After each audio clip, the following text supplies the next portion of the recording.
because I can't be in preparation, for this fight, with even those thoughts in my head, like, oh, he's old, he's not gonna, he can't compete at this level anymore. He's had time off. Again, I had to kind of just like block all that out, because at the end of the day, he is still Pacquiao. And when you're inside that ring, it's either him or me. And techniques in the ring, both of us. He cannot help his fighter to the ring. We're just me and Barrios, we're going to fight in the ring. So it depends on both of us. They say lightning never strikes twice. Unless you're Manny Pacquiao sprinting into Juan Manuel Marquez's right hand, then it strikes with slow-mo replays and dramatic Jim Lampley commentary. It's dangerous for Manny Pacquiao. Manny Pacquiao has 46 years old, but he's professional, he's training hard and every day. I think, let me tell you something. I think Manny Pacquiao is the new world champion. Juan Manuel Marquez showed up like the Professor Emeritus of Pain when breaking down Pacquiao versus Barrios. According to him, Manny's still got the speed, the power, and enough ring experience to qualify for senior discounts at every boxing gym in Vegas. But look, he's Manny Pacquiao, and it's a business. Like, if it wasn't Manny Pacquiao and some other guy who was in the rankings and was a former champion rang up the WBC and said, stick me in the rankings, do you think they'd do it? No, but it's Manny Pacquiao, and that does mean something as well, by the way. Marquez summed it up perfectly. Barrios might be younger, but youth without brains just means you get knocked out with fresher legs. He even joked that Pacquiao's experience is so deep, he could teach a Harvard course called How to Knock Out the Youths 101, complete with live sparring demos. Pacquiao needs to use speed, power, experience, and everything. And Mario Barrios is a young fighter. He has a strong fighter, but I think the most important thing in this fight, the experience. And of course, Marquez couldn't resist revisiting that legendary knockout, the punch heard round the Philippines and played on loop at every family barbecue since 2012. He said he drilled that right hand every morning like it was his coffee and prayers. And when Manny came lunging in with that same predictable bounce, boom, goodnight Hall of Fame. When some salty fans called it lucky, Marquez clapped back harder than a counter hook. Lucky? Bro, I practiced that punch like I was auditioning for the Avengers. With his timing, you have to work with his timing. Look at him. He waited for the right time and he caught him. If you can work with his timing and frustrate him, you can beat him, because Pacquiao has a little, like in and out, and then he goes. If you time him right, you catch him, you beat him. He even threw shade at Pacquiao's all-action style. He's too aggressive, like someone trying to fix their Wi-Fi by yelling at it. As for Mario Barrios, Marquez kept it brutally honest. Good kid, solid chin, but unfortunately, he's walking into a living history book that still throws leather. And if Pacquiao shows up even at 70%, Marquez says Barrios better bring holy water, a GPS, and maybe a life coach, because that canvas isn't hard to find when Manny starts cooking. Pacquiao needs to use speed, power, experience, and everything. And Mario Barrios is a young fighter. He has a strong fighter, but I think the most important thing in this fight, the experience. Shawn Porter pulled up to Wildcard Gym expecting to see a 46-year-old legend winding down. Instead, he walked into a live-action Pacquiao mixtape. Manny wasn't just training. He was looking like he reverse-aged straight out of Fight Night Round 2. Porter stood there like, hold up, did I walk into a gym or a Marvel reboot? Because Manny wasn't moving like a retiree.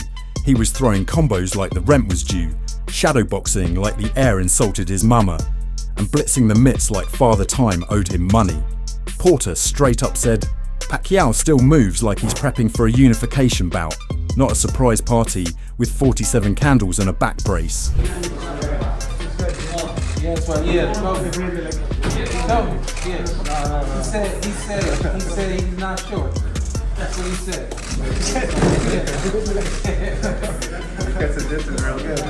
And just when you think it's all punching and perspiration, boom, plot twist. Porter ends up playing chess with the legend. Yeah, chess. From body shots to brain shots. Gloves off, kings out. And Porter probably sitting there thinking, this dude can jab your face and checkmate your soul in the same hour.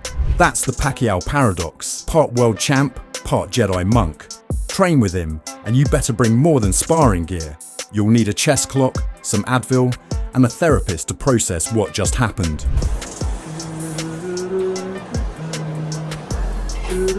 No.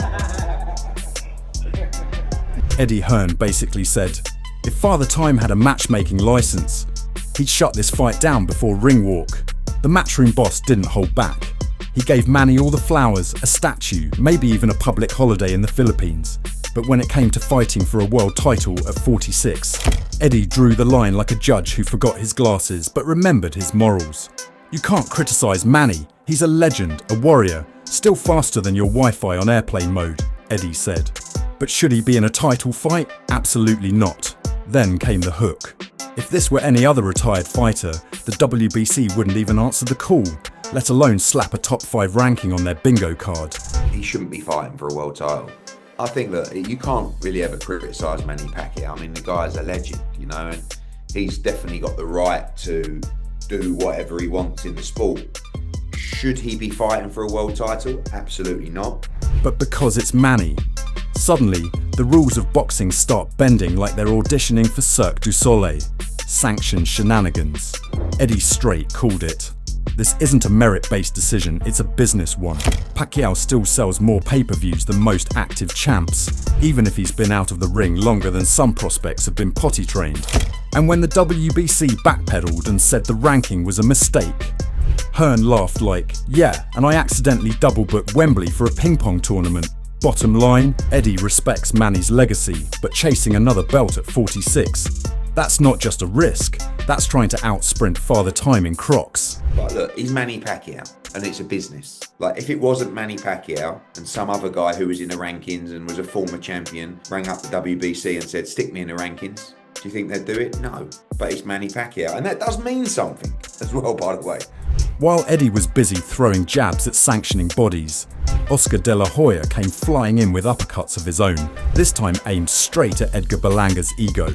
Oscar De La Hoya just dropped more smoke than a cheap nightclub fog machine. This beef with Berlanga is turning into a full-blown undercard. It all started when Oscar roasted Berlanga's victory parade after losing to Canelo.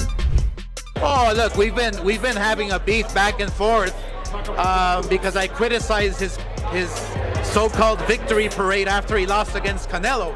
So, you know, the trash talker he is and the loudmouth he is, he brings up all that crap from 15 years ago, whatever. Look, it's all good to me, hey. Oscar laughed.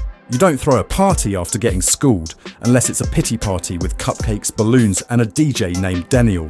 Naturally, Berlanga clapped back, digging up 15-year-old dirt like he just got hired at TMZ. But Oscar, ice cold. I'm rich, I'm retired, and I say what I want. That's not hate, that's elite level trolling. I'm rich, I can do whatever I want. So I feel that Berlanga is not mentally stable. He's not. So what I had to do is rattle him first. But those are the mind games, baby. I've been in this game forever, look. And he kept swinging. Oscar called Berlanga mentally unstable, adding, I'm playing chess while he's still stuck on the tutorial for Candy Crush. Then dropped the mic with, I had to rattle him first. That's what real vets do. I've been in this game longer than he's had chest hair. And just in case Berlanga thought it was all for show, Oscar made it clear. If he came at me, I was ready. Don't let the suit fool you. I still throw hands and shade. The final jab. His head's all over the place. Let's see if he can even make it to the ring without tripping over his own ego. I'm a fighter first and a promoter second. Today, I had to be a promoter first and a fighter second. But I was ready. If Berlanga came at me, I would be ready. Yeah. But guess what? Berlanga has a tough test in front of him because his head is all over the place now. Now that's how you sell a fight, even if it's all happening on Twitter. If you're loving these knockout takes and savage breakdowns, don't forget to like, share and subscribe, because the fight talk here hits harder than a left hook from Prime Pacquiao.